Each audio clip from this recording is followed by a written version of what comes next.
వెదురు వల్ల చాలా ఉపయోగాలు ఉంటాయి మనకి. ఇంటికి, ఒంటికి, వంటకి, ఆరోగ్యానికి అన్నిటికీ వెదురు మహా కల్పవృక్షం. మన అడవిలో వెదురు కొమ్ములన్నీ వస్తాయి, కూర వండి తినొచ్చు, మంచి బలం, పుష్టి అసలు అంత ఉంటుంది.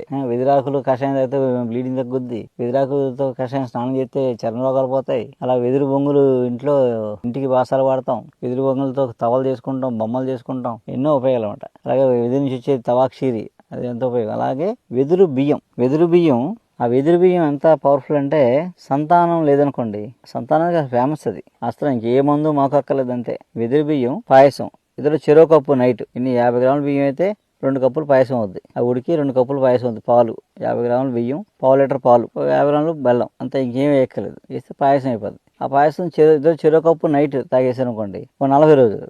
40 రోజుల తర్వాత 3 నుంచి 6 నెలల్లో సహజంగా ప్రెగ్నెన్సీ వచ్చేస్తుంది. అంత అద్భుతం వెదురు బియ్యం. అసలు ఏ మందులు వాడకుండా పూర్వం నాకు తెలిసి ఎంతో మందికి పిల్లలు పుట్టారు. నేను కూడా చాలా మందికి ఇచ్చాను అప్పుడు.